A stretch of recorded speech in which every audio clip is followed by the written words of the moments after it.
म्हणजे खूप पालक असं म्हणतात मुलांना की आता मी तुझा अभ्यास घेतो. म्हणजे मुलांना असं असं वाटतं की अभ्यास ही मी करायची गोष्ट नसून पालकांनी घ्यायची गोष्ट आहे. त्याच्यामुळे पालक घेतील तेव्हा घेऊ दे, आपण आराम करू. तर अभ्यास त्यालाच करायचा आहे. तर त्या अभ्यासात किती मजा आहे, किती गंमत आहे हे सांगावं लागतं मुलांना. हो. हे दाखवावं लागतं आणि आपल्या कृतीतून ते सिद्ध करावं लागतं. म्हणजे मुलांच्या यशात आणि मुलांच्या अपयशात सहभागी होणं हे पालकत्व आहे.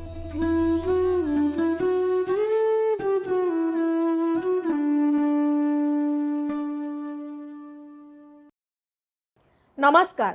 कालनिर्णय मागचं पान या पॉडकास्टवर मी शक्ती साळगावकर तुम्हा सर्वांचं स्वागत करते. आजचा विषय हा खास आहे. वह्या, पेन्सिल, पेन घेऊन बसण्यासारखा आहे. मुलांनी नाही, पालकांनी. कारण आज आपण बोलणार आहोत मुलांच्या अभ्यासाबद्दल, ज्यासाठी पालकांचा अभ्यास कसा असावा हे आपल्याला सांगणार आहेत राजीव तांबे सर. नमस्कार सर. नमस्कार. नमस्कार. सर लेखक तर आहेत, पण साहित्य अकादमी विनिंग लेखक आहेत. ते एज्युकेशन कन्सल्टंट आहेत आणि वर्कशॉप फॅसिलिटेटर आहेत. 133 पेक्षा जास्ती पुस्तकं त्यांनी लिहिलेली आहेत. आणि अशा व्यक्तींनी आपल्याला आज अभ्यासाबद्दल सांगणं म्हणजे आपल्यासाठी हा खास अगदी वेगळा क्षण आहे असं म्हणूया. वेगळा क्षण आहे. अगदी तुमच्याकडनं मलाही मराठी शिकलं पाहिजे थोडंसं. नाही. सर, सुरू करायच्या आधी पालकांनी मुलांचा अभ्यास कसा घ्यावा यासाठी पालकांचा काय अभ्यास असावा? थोडं वेगळं सांगावं असं वाटतं मला. तुझ्या वाक्यात थोडी सुधारणा करूया आपण. ओके. तू असं म्हणास की पालकांनी मुलांचा अभ्यास कसा घ्यावा, तर माझं म्हणणं पालकांनी मुलांचा अभ्यास घेऊच नाही. ओके. पण अभ्यास ही घेता येणारी गोष्टच नाही ना. इकडे गडबड होते. म्हणजे खूप पालक असं म्हणतात मुलांना की आता मी तुझा अभ्यास घेतो. म्हणजे मुलांना असं असं वाटतं की अभ्यास ही मी करायची गोष्ट नसून पालकांनी घ्यायची गोष्ट आहे. त्याच्यामुळे पालक घेतील तेव्हा घेऊ दे, आपण आराम करू. आणि मग आई भडकते, अजून अभ्यास करत नाही. म्हणजे तू घे ना, तू घेणार आहेस ना अभ्यास. अभ्यास घेता येत नाही कारण तो काय कपाटात ठेवलेला नाही. हो. समजा मुलगा म्हणाला आईला की आई जर म्हणाली की मी अभ्यास घेते, तर मुलगा म्हणाला मग घेऊन टाक, मला वेळ आहे भरपूर. तर अभ्यास तुला करायचा आहे. बरोबर. मैं हूं तुम्हारे साथ, अच्छा. हा फील द्यावा लागतो मुलाला. म्हणजे तो देणारा आणि मी घेणारा असं नाही करता येत. त्या गाईचे दूध काढतात तसं मुलाचा अभ्यासाचा अभ्यास नाही काढतायत. बसवले त्याला आणि काढ बाहेर अभ्यास तर तुला, असं नाहीये. तर अभ्यास त्यालाच करायचा आहे. तर त्या अभ्यासात किती मजा आहे, किती गंमत आहे हे सांगावं लागतं मुलांना. हो. हे दाखवावं लागतं आणि आपल्या कृतीतून ते सिद्ध करावं लागतं. पण मला एक सांगा सर, हे जे तुम्ही आता म्हणालात म्हणजे मूलभूत आपला जो आपलं विचारसरणी आहे तीच बदलायची गरज आहे. हो ना. तर ती कशी बदलायची पालकांनी? कारण याचे दोन भाग आहेत. एक तर आताचे सगळे जे पालक आहेत ते विंडो 95 मध्ये आहेत आणि मुलं विंडो 11 मध्ये आहेत. त्याच्यामुळे ह्या 95 वाल्यांना विंडो 11 चे प्रॉब्लेमच कळत नाहीत. हो. त्याच्यामुळे आता आपण हा एपिसोड का करतोय, तर पालकांनी अपडेट आणि अपग्रेड कसं व्हावं ह्याच्यासाठी हे आपण करतो. हो. ही गोष्ट. दुसरी गोष्ट, अनेक पालक आहेत ना, हे आपल्या भूतकाळाचं ओझं घेऊन पुढे आलेले असतात. मला लहानपणी असा त्रास झाला, अमुकेच झालं, नमुकेच झालं, आता तू अभ्यास कर. वा, आता अभ्यास करूया असं चांगलं बोलणारे पालक फार कमी आहेत. मुलांना ते असं फील देतात की हे तर तुझ्या नशिबाचे भोग आहेत, ते भोग तू. असं नाही, मजा आहे. पण लहानपणी ती त्यांनी मजा घेतली नाही. हो. म्हणजे मी गमतीत असं सांगतो सगळ्यांना की एक नारळीकरांचं कुटुंब सोडलं तर कुठल्याही मराठी घरामध्ये असं वाक्य उच्चारलं गेलं नाही की वा उद्या मजा, गणिताची परीक्षा वाटते, उद्या गणित म्हणजे खलास, भयंकर डेंजर आणि फालतू प्रश्न मला विचारायचे नाहीत. कारण मलाच गणित येत नाही. म्हणजे माझ्या वडिलांना गणिताची भीती, आम्हाला भीती, त्यामुळे मला भीती, आपली परंपरा पुढे सुरू राहण्यासाठी तुला पण भीती. ती भीतीच वडिलोपार्जित द्यायची. मी असं नाही म्हणत की अरे तुला गणिताची भीती आहे का, अरे मला पण होती रे, आपण काय करूया. नाही नाही नाही, ते तुझे भोग आहेत. आम्ही क्लासला घातलेलं आहे, पैसे भरलेले आहेत, आता ते तू बघ गणिताचं. तरी पण मुलं वडिलांना विचारतात 386/36.2 किती होतात बाबा. बाबा म्हणतात फालतू वेळ विचार नका, मला वेळ का बेटा. एवढंच कळतं की आपने बिरादरी का आदमी आहे, हे नाही माहिती नाही, मुलं कामाला लागतात. तेव्हा जर वडिलांनी असं म्हटलं की अरे हो रे मला पण नाही येत, इंटरेस्टिंग आहे खरं तर. पण तुला पण येत नसेल ना तर आपण प्रयत्न करू, आपण बाईंना भेटू, मित्रांना भेटू, पण तुझा प्रश्न सुटावा ना अशी माझी इच्छा आहे रे. मग मुलगा गणिताची भीती घेणार नाही. मी जर डाफरलो, ओरडलो तर मुलाला एवढंच कळतं की यांना काही समजत नाही आहे, यांना फक्त एवढंच काम येतं. आणि मग संवाद न झाल्यामुळे ते तुटले पण होतं. म्हणजे अभ्यासाविषयी मला आस्था आहे हे माझ्या कृतीतून आणि संवादातून जेव्हा कळेल ना तेव्हा मुलं अभ्यासाकडे वळतील. म्हणजे घेणं नाही. म्हणून एक सोपं सूत्र पालकांनी लक्षात ठेवावं, अभ्यासासाठी मुलांना पालकांच्या सहभागाची नाही तर सहवासाची अपेक्षा असते. अरे वा. सोबत असणं हे आवश्यक आहे, पण पालकांना चैन पडत नाही. ते म्हणतात थांब मी दाखवतो, थांब ना बघेल ना. पण त्यांना घाई झालेली असते की आपला मुलगा परफेक्शनिस्ट असला पाहिजे, आणि तो परफेक्शनिस्ट कधी होईल जर मी सांगितलं तरच. तर ह्या घरातला बुद्धिमान आणि कर्तृत्ववान माणूस केवळ मीच आहे, हा एक गैरसमज झाल्यामुळे ती पंचायत निर्माण होते. हो मला येत नाही असं पालक म्हणाले आणि हो आपण शिकूया असं म्हणाले तर ते शक्य आहे. ह्याच्यातनं मला एक समजतंय की आपल्याला मुलांशी आपण कसं बोलतो यावर आधी काम केलं पाहिजे. तर मुलांशी कसं बोलावं. आपण अभ्यासाचा दृष्टिकोनातून आणखी एक मुद्दा समजून घेऊ, त्याच्यात मुद्दे बोलणं येईलच. राष्ट्रीय शैक्षणिक धोरण जे आलं NEP, नॅशनल एज्युकेशन पॉलिसी 2020, त्यात त्यांनी पहिलं काम दिलं आहे की शिक्षकांनी म्हणजेच पालकांनी मुलांना शिकवू नये तर मुलांसोबत शिकावे. There should be a sharing of knowledge, not teaching. म्हणजे विनोबांचं खूप चांगलं वाक्य आहे. विनोबांनी असं म्हटलं, आता नोटेवर ज्या 14-15 काय भाषा आहेत त्याच्यामध्ये शिकविणेसाठी वेगळा शब्द नाही. इंग्रजीमध्ये आहे टू टीच आणि टू लर्न. कारण शिकवताच येत नाही, मला शिकावं लागतं. शिकवता कसं येईल ना. शिकवता आलं असतं तर वर्गातल्या सगळ्या मुलांना 100% मार्क मिळालाच पाहिजेत, तुम्हाला शिकवता येतं तर. असं नाही. मी जर म्हटलं मला शिकायचंच नाही तर तुम्ही काहीच करू शकत नाही. म्हणून NEP मधलं दुसरं काम असं आहे की तू शिकू शकतोस अशी उमेद मुलाच्या मनात निर्माण करणं हे काम आहे. तुम सीख सकते हो ऐसी उम्मीद बच्चों के मन में जलाना या जगाना ताकि वो सीखे. वो सिखाना नहीं है, मुझे सीखने के लिए प्रेरित करना है. तुम सीख सकते हो ऐसी उम्मीद उसके मन में जगाना है. Yes you can. हा अनुभव त्याला माझ्या बोलण्यातून आणि कृतीतून द्यायला पाहिजे. मग ते ऑटोमॅटिक प्रोसेस ओरिएंटेड होऊन जातं. मग मी ठरवतो की मला शिकायचं की नाही. कुठलाही मुलगा आई वडिलांची इच्छा पूर्ण करण्यासाठी आता मी शाळेत जाऊन शिकून मोठा होईन असं काही कुठले एवढा उच्च विचार कुठलाच मुलगा करत नाही. आई तुझं स्वप्न मी पुरं करतो, मी जातो शाळेत. आपण डॉक्टरला दाखवा काहीतरी गडबड झालं नाही, असं नाही होत. त्याच्यामुळे असं पालकांनी समजूच नाही की आता मी याला शिकवते वगैरे, असं नाही. शिकवता नाही येत. किंवा आणखीन एक सांगायचं, विनोबांनी खूप चांगली व्याख्या शिक्षणाची केलेली आहे. 2 मुद्दे आहेत त्याच्यात.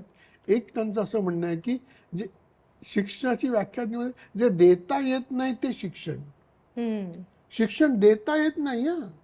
देता आलं सुद्धा आपण पाईपलाईन टाकून घेतली असती ना. घरात न उघडा आणि बसले मेल्या खाली, आता शिक न सोडलं, असं देता नाही येत. आणि दुसरं शिक्षणाची मोजदाद करता येत नाही.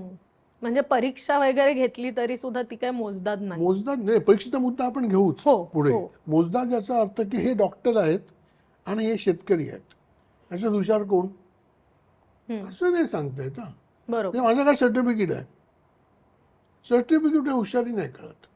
हम्म. शिक्षणाची मोजदाद तो काय काम करतो, त्याचं कर्म काय ह्याच्यावरती अवलंबून आहे. हम्म.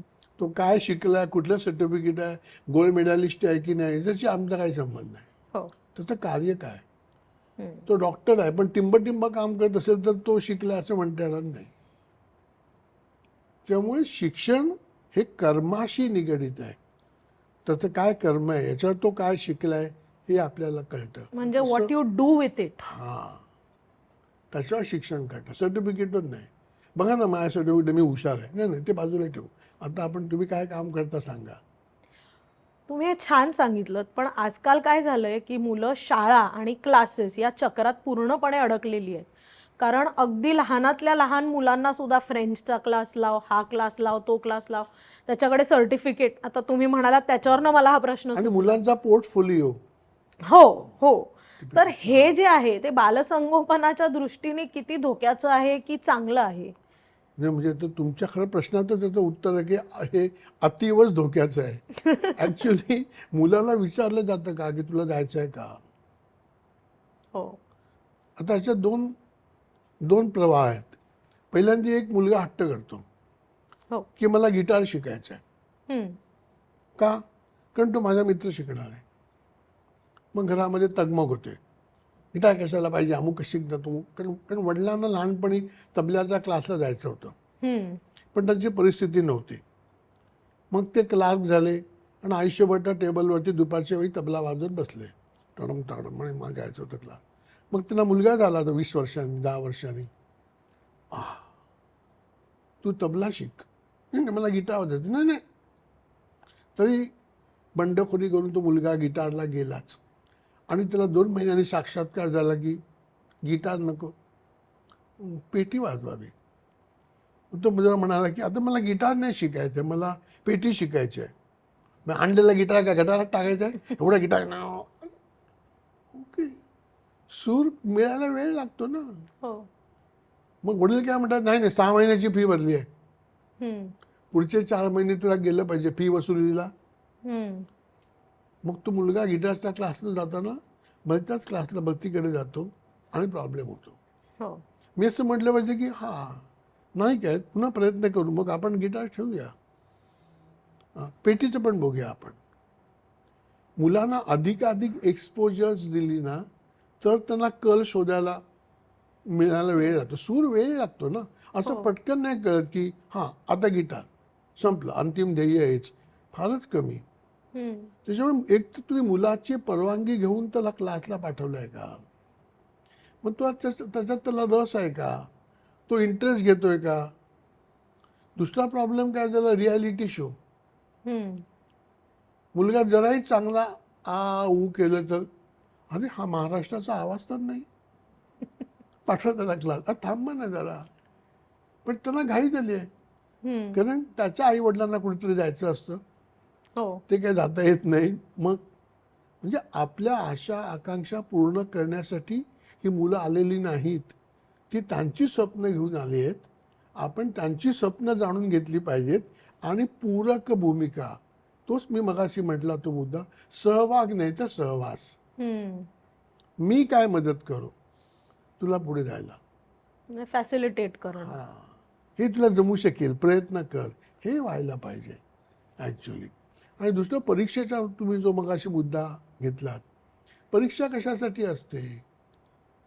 हा पालक आणि शिक्षकांचा मोठा कट आहे असं मला वाटतं की त्यांनी परीक्षेची भीती मुलांना घातली.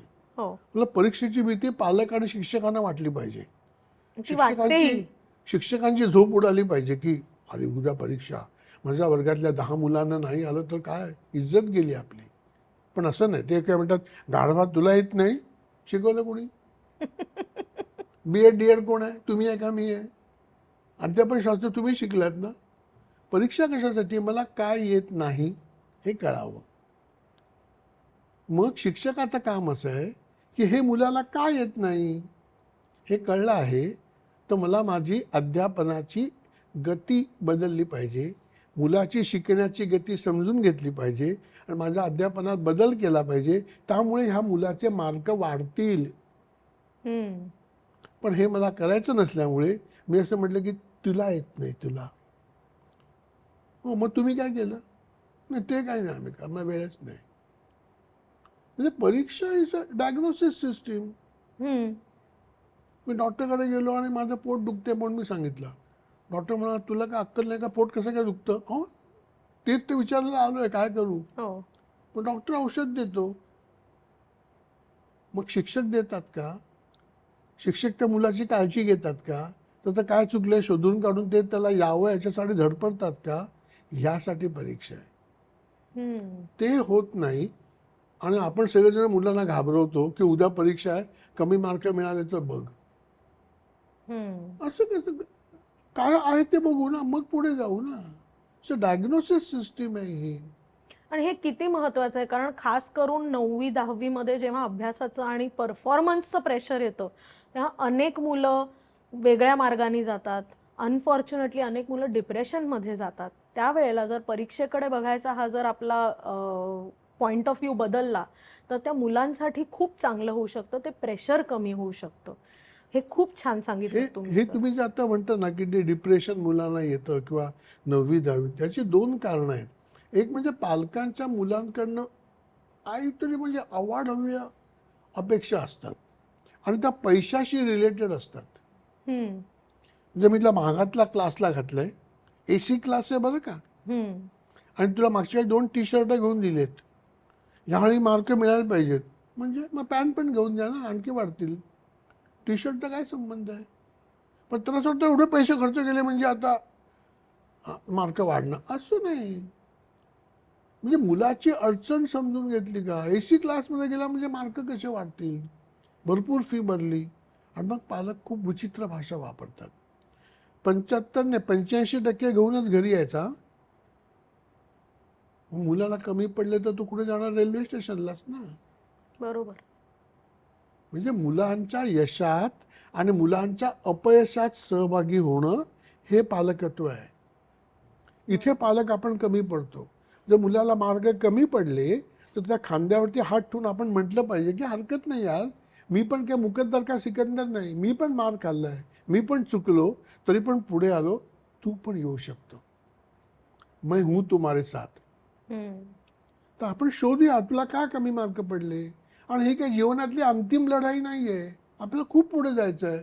आपण मदत घेऊ, आपण टीचरने विचारू, प्रिन्सिपॉलने विचारू, क्लासला विचारू, पण तू मागे जा सकते हो. हे तुला जमणार क्योंकि मैं हूं. तुला जर कोणी कमी मार्क पडले तर मला विचारायला सांग, हम्म. काहीच हरकत नाही. असं होऊच शकतं, आपण पुढे जाऊच शकतो. एक साधी गोष्ट आहे, शिवाजी हरला का? नाही, शिवाजी लढला. बरोबर. तह केले, 2 पावलं मागे आला आणि पुन्हा लढला आणि किल्ले घेतले. हरला नाही, लढला. आणि जो लढतो तोच जिंकतो. म्हणून मुलांना ही उमेद दिली पाहिजे की आम्ही लढणार आहे. तू हरलेला नाही आहेस, तू पुन्हा लढू शकतोस. आणि ह्यावेळी तू एकटा नाही आहे, तर मी पण सोबत आहे, तुम्ही जीतना है.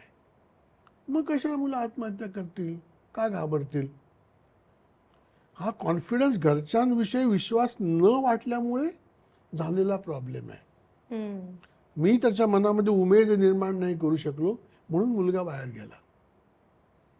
म्हणजे तुम्ही जर मगाशी म्हणाल की भाषा कशी असायला पाहिजे, तर बरोबर. भाषा आणि कृती ही सिंक व्हायला पाहिजे, सिंक्रोनाइज व्हायला बरोबर. पाहिजे, मिळती जुळती असली पाहिजे. आणि ती मुलाला उमेद देणारी असली पाहिजे, तर तो मुलगा एक पाऊल पुढे टाकेल. हे तुम्ही इतकं छान सांगितलंय. तर आपण एक टप्प्याटप्प्याने मुलांना उमेद कशी द्यायची, मुलांना कॉन्फिडन्स कसा द्यायचा याबद्दल बोलू आणि खेळकर रीतीने अभ्यास कसा घ्यावा, कारण तुम्ही त्याबद्दल अनेक संशोधन केलंय, खेळ तयार केलेत. मला तर जाणून घ्यायचे आहेत, कारण मीही एक आई आहे. तर अगदी लहान असताना मूल जन्माला आल्यावरती सुद्धा आपल्याकडे आता त्यांना कार्ड दाखवा, म्हणजे देशाची कार्ड ओळखतो बरं का आमचा 8 महिन्याचा मुलगा वगैरे असं असतं.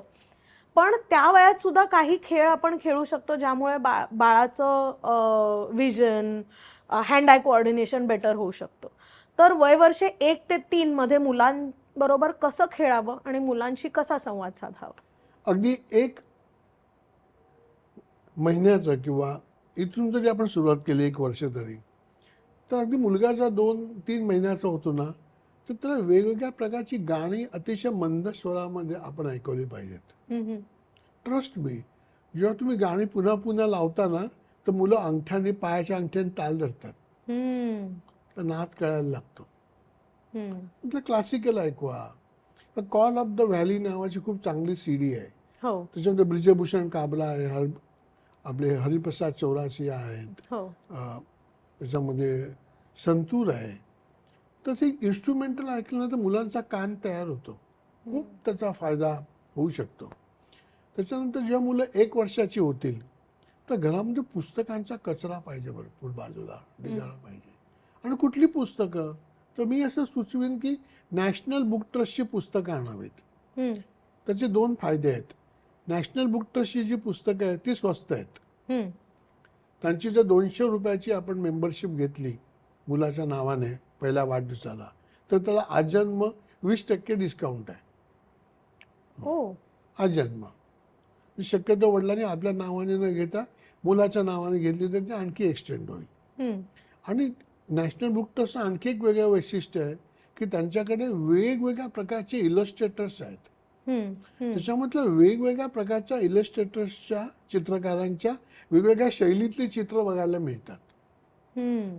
कारण विशेषतः काही काही प्रकाशकांचे चित्रकार ठरलेलेच असतात, मग ते तेच शैली बघतात, पण तुला वाईड बघायला मिळतात. गव्हर्नमेंटचं असं त्याचे आकार पण पुस्तकाचे मोठे लहान वेगवेगळे आहेत, एकाच साईजचे नाही आहेत. त्याच्यामुळे चित्र कसं बघावं वेगवेगळे, ही एक जाण एक पहिल्या वर्षापासून त्यांच्या डोक्यामध्ये मुलांच्या ह्याच्यात तयार होते. मग 3 वर्षापासून काय करावं की मुलांसोबत कुठले खेळ खेळायचे वेगवेगळ्या प्रकारचे. म्हणजे मुलांसोबत वाचताना 3ऱ्या वर्षापासून जर आपण असं हात ठेवून वाचलं बोट फिरवत, तर त्यांना एक कळतं की आपण डावीकडनं उजवीकडे वाचतो, अक्षर कसं आहे, कसं वाचायला पाहिजे.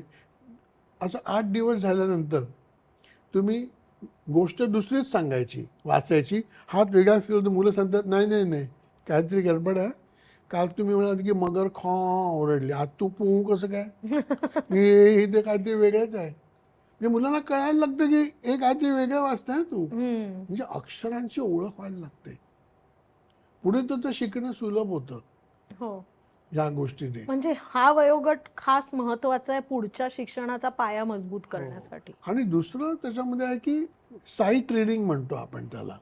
मराठीतला शब्द माहिती म्हणजे बघून, म्हणजे मुलं शब्दसमूह एकदम वाचतात.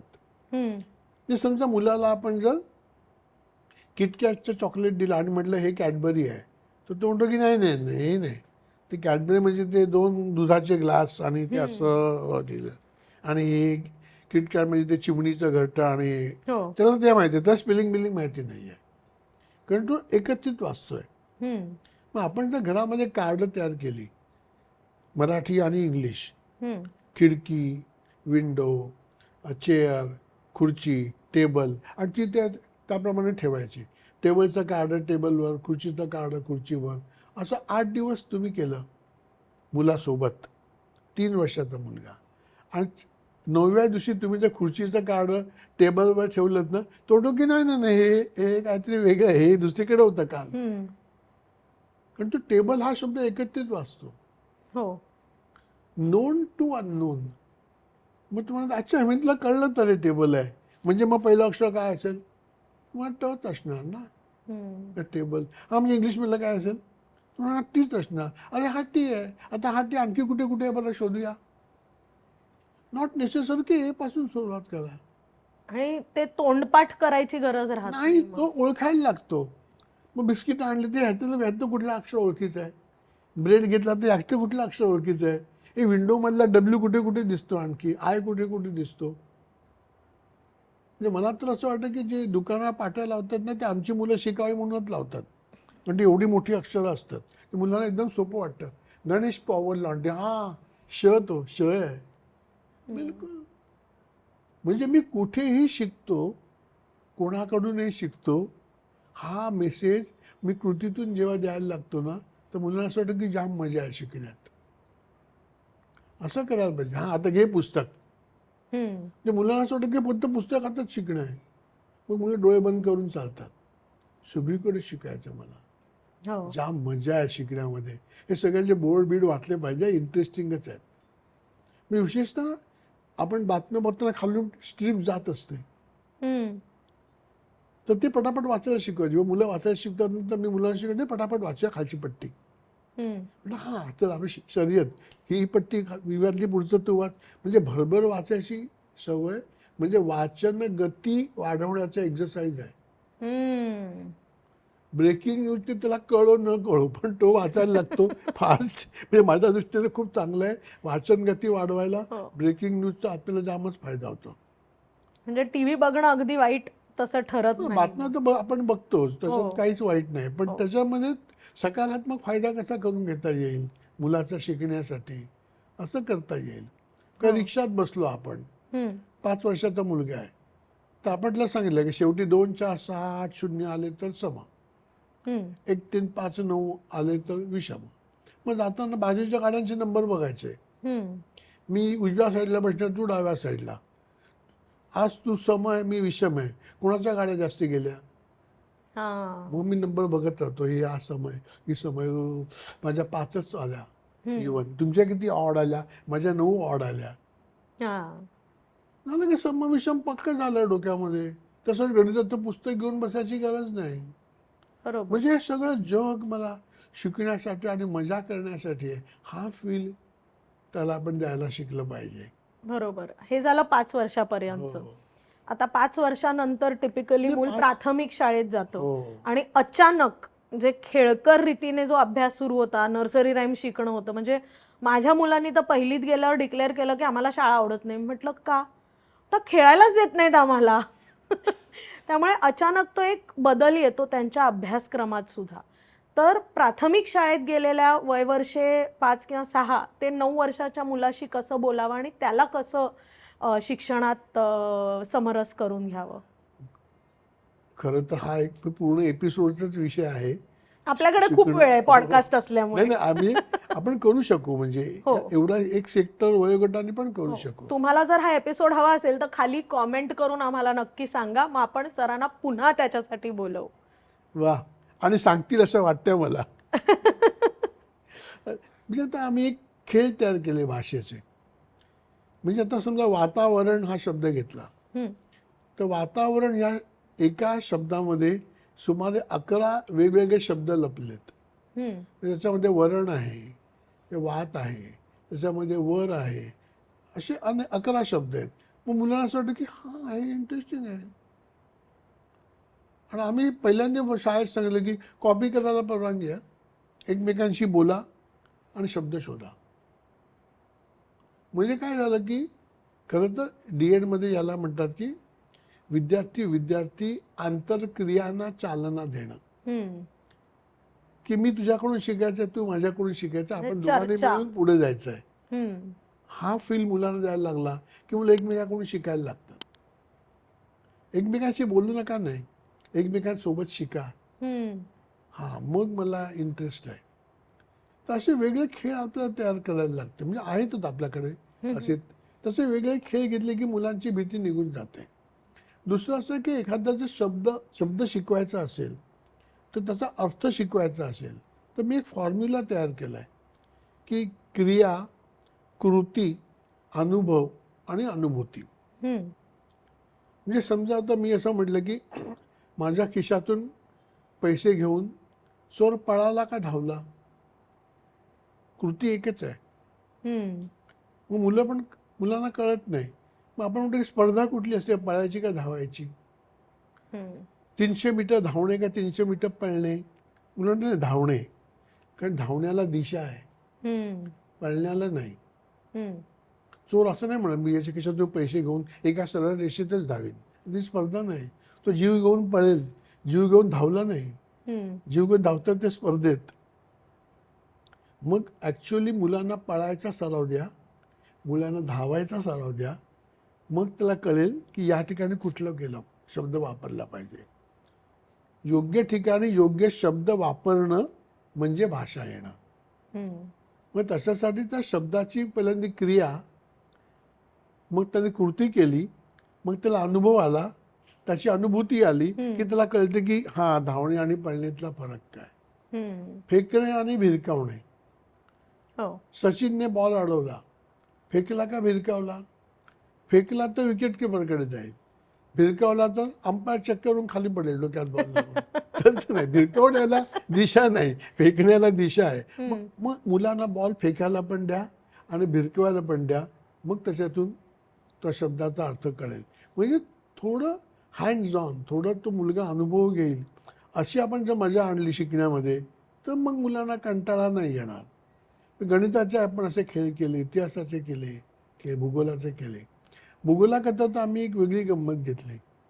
सगळ्या मुलांना सांगितलं की येताना घरातला कुठला पण एक, तुम्ही जे काही बिस्किटं घेता, टूथपेस्ट घेता, जो जे काय घेता, एक रॅपर घेऊन या. मग त्यांनी रॅपर आणला. तेव्हा आमची शाळा डोंबिवलीमध्ये होती. आता होतो हे बनतं कुठे? कलकत्ता.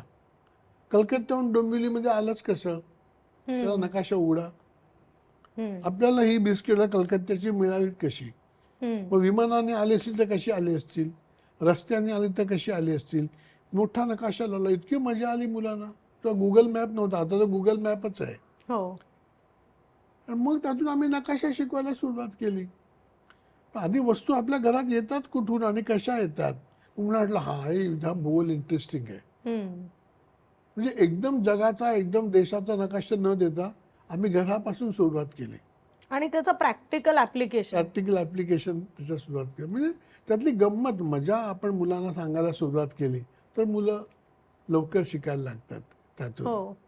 आता हे झालं प्राथमिक शाळेचं. आता जेव्हा ते सेकंडरी स्कूलमध्ये जातात, म्हणजे वयाच्या 10व्या वर्षी, तिथपासून अभ्यासाचं प्रेशर वाढतं. तुम्ही मगाशी छान सांगितलं की प्रेशर वाढू नये म्हणून तुम्ही त्यांना फेलियरची जी भीती आहे ती घालवून टाकली पाहिजे आणि कॉन्फिडन्स दिला पाहिजे.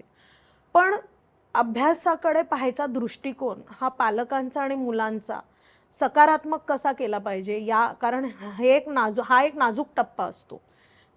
त्यांचं भवितव्य या अभ्यासावरती डिपेंडंट आहे असं. म्हणजे लोक VRS वगैरे घेतात 10वीच्या परीक्षेसाठी. म्हणजे मी शाळेत असताना तरी घ्यायचे की मुलाची 10वी म्हणजे सगळे रिटायरमेंट घेऊन त्याचा अभ्यास घेणार. 1 महिना सुट्टी, शेवटचा केबल काढून टाकण्यात यायचं.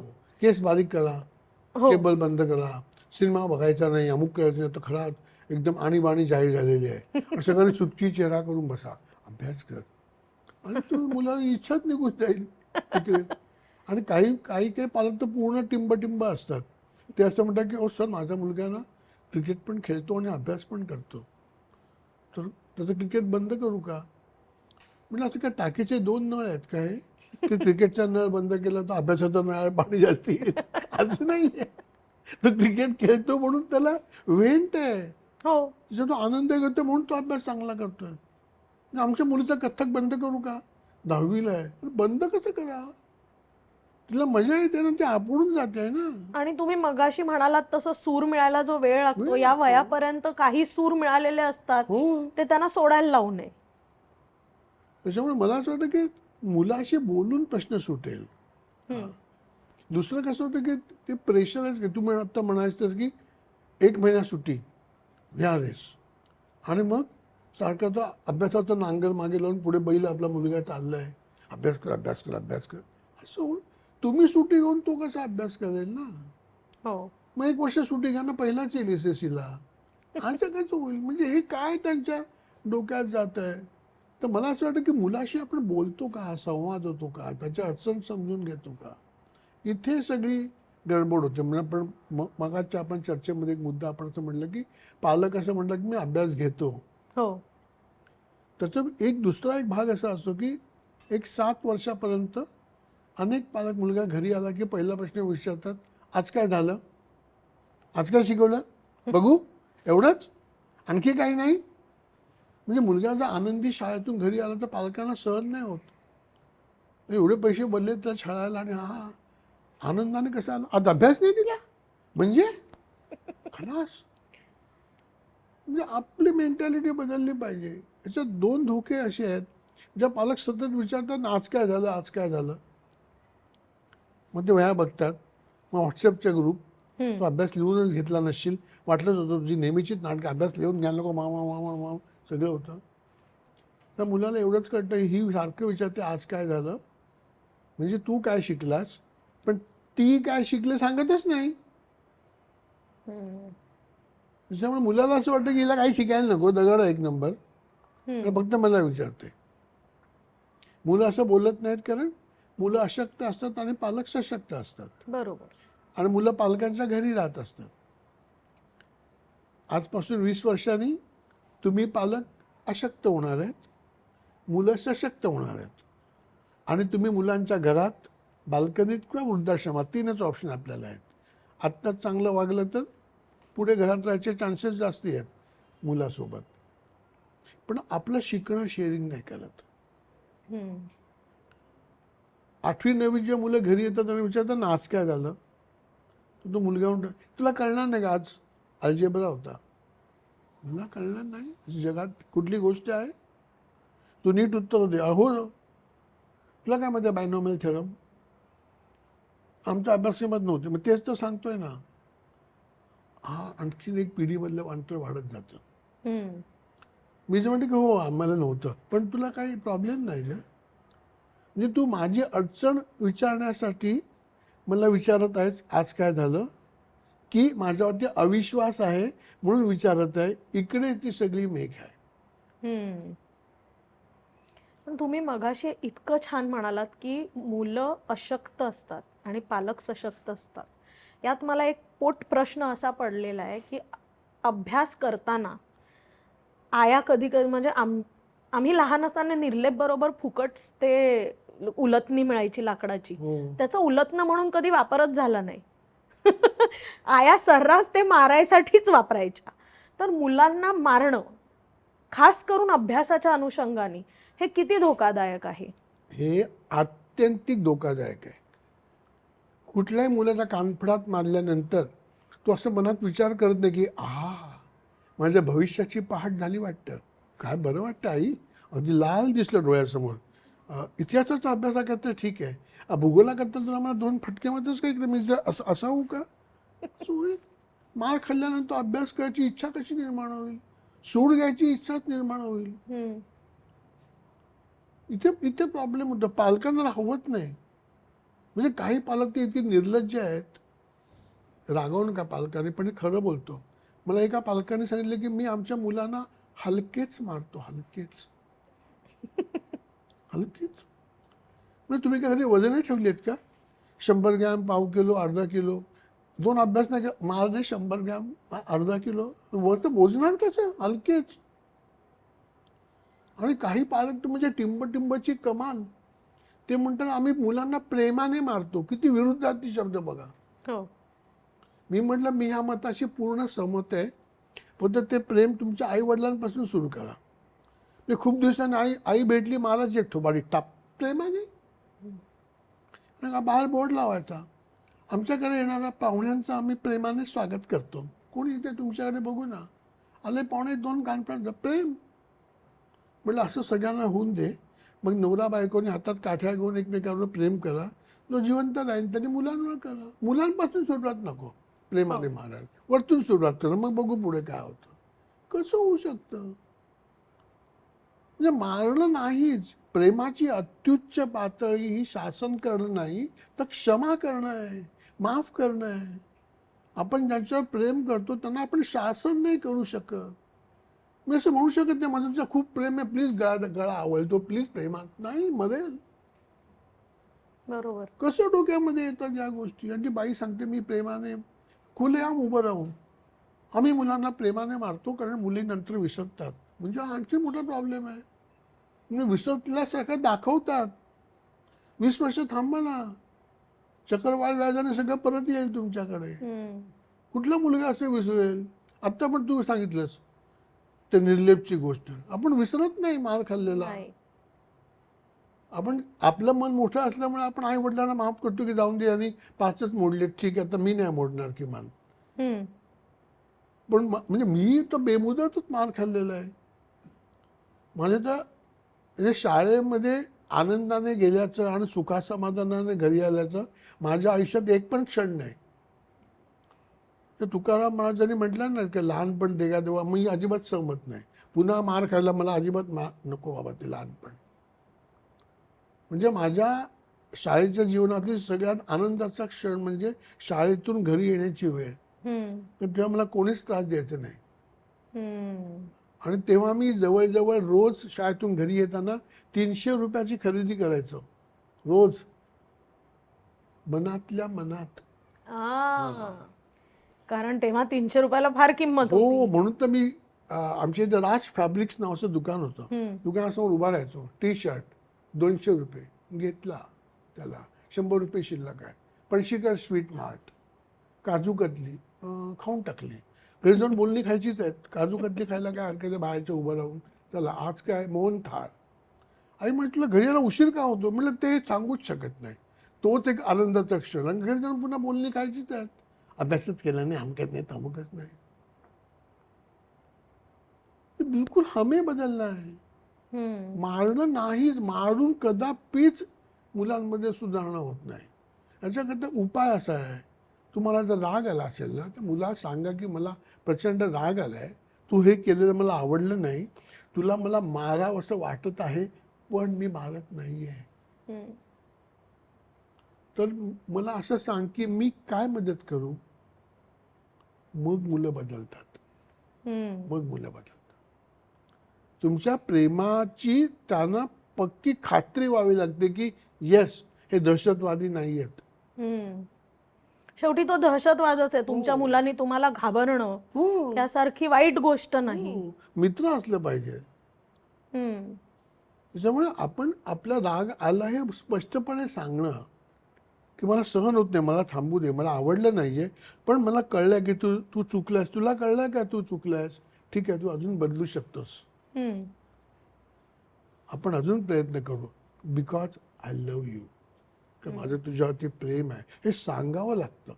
कारण ही मुलांच्या कानाची भूक आहे. मुलांना जवळ घ्यावं लागतं. बाहेर जाताना त्याच्या डोक्यामध्ये हात घालायला लागतो, त्याला कुशीत घ्यावं लागतं. तशाशी एक साधी गोष्ट बघा, मुलं जेव्हा खेळायला जातात बाहेर तर आई वडील ईडीची चौकशी लावल्यासारखं मुलाच्या मागे चौकशी लावतात. कुणावर खेळणार, कुठे खेळणार, कोण कोण येणार आहे, किती वाजता परत येणार, अरे काय ईडी आहे का. आणि मोठी माणसं निघाली बाहेर आणि मुलगा म्हणाला कुठे चाललात. मोठ्या माणसांना विचारायचं नाही, त्यांची कामं होत नाहीत. मग मुलांना कशाला विचारतात, त्यांची कामं नाही होणार. म्हणजे मुलांना सगळी इत्थंभूत माहिती पाहिजे, पण मी कुठे बाहेर जातो हे सांगू शकत नाही, पण त्याच्यामुळे कामं होत नाही. कधीतरीचा पाला बघितले मुलं जाताना, मी ज्या माझ्या मित्राला भेटायला जातोय, यायला उशीर होईल ना, लेट झाला तर सॉरी आज मला लेट झाला. नाही नाही, क्षमा वगैरे मागण्याची कामं मुलांनीच करायची असतात. उशिराला पालकांना कशामुळे उशीर होऊ शकतो. मग घरात सगळ्यांना वेगवेगळे नियम झाला, प्रॉब्लेमच झाला. म्हणजे मी चाइल्ड फ्रेंडली विचार करतो का, मी मूल केंद्रीय विचार करतो का मी स्वकेंद्रीय विचार करतो. इकडे तो संवादाचा प्रॉब्लेम होतो. तुम्ही आता म्हणाला त्यातनं अजून एक मला प्रश्न असा असो, कारण माझ्या लक्षात येतं की अभ्यास हा करण्याआधी तुमचं तुमच्या मुलाशी नातं पक्क व्हायला पाहिजे. तुम्ही म्हणालात तसं आई वडिलांना प्रश्न विचारले तर चालत नाही, तर आपल्याकडे लहानपणापासून का म्हणायचं नाही प्रश्न. पण हे प्रश्न तुम्ही सांगताय त्याच्यावरनं त्यांच्या कुतूहलाचे एक साईन आहे, आणि ते कुतूहल म्हणजे खूप महत्त्वाचं आहे. तर हे जे प्रश्न विचारतात मुलं, त्यांना एनकरेज कसं करायचं. त्या बात दोन प्रकार आहेत प्रश्नांमध्ये. एक स्मरणशक्तीवरती आधारित प्रश्न आणि एक कॉम्प्रिहेन्शन म्हणजे आकलनावरती आधारित प्रश्न, आणि तिसरा एक भाग शोध प्रश्न. स्मरणशक्तीवरती म्हणजे खूप लोक बघा आपलं असं फोन करून विचारतात, हॅलो, आपण हॅलो, ओळखलं का मी कोण आहे, सांगा ना तुमचं नाव. तुम्ही कोण, किशोर कुमार, मोहम्मद रफी समजता का स्वतःला, की अख्ख्या भारताने तुमचा आवाज ओळखावा. अशी एक ते मुलांना तिरीक येते या गोष्टीची. दुसरी गोष्ट अशी की स्मरणशक्ती म्हणजे अजून तुझ्या लक्षात नाही असं पालकांनी म्हटलं तरी पण मुलाला आवडत नाही. म्हणजे प्रश्न कसा विचारला पाहिजे, तर शाळेमध्ये आम्ही असं सांगतो की प्रश्न हा बहुउत्तरी म्हणजे बहुआयामी असला पाहिजे. की ज्या प्रश्नाला अनेक उत्तरं आहेत हम्म. असे प्रश्न आपण मुलांना सहज विचारले पाहिजेत. समजा आपण नवीन पिशवी घेतली, मुलगा म्हणा की छान पिशवी आहे, हे पिशव्यांचे कुठले कुठले आकार असतात? हम्म. अरे 1000 उत्तर आहेत. कशा कशापासून पिशव्या बनतात? मग ज्यूटच्या असतात, प्लास्टिकच्या असतात, चामड्याच्या असतात, मग रेक्झिनच्या असतात, हे अमुक असतात. तुला कुठली पिशवी आवडेल? आपण एखादी पिशवी रंगवूया का? तू कुठलं चित्र काढशील? म्हणजे माझ्याकडे अनेक उत्तरं आहेत, तर त्यातून मला शोधावं लागतं की कुठलं उत्तर. मग मुलाला मजा वाटते. हम्म. स्मरणशक्तीच्या ह्याच्यामध्ये त्या प्रश्नाला एकच उत्तर असतं. हम्म. भारताचे पंतप्रधान कोण? एवढं माहिती नाही.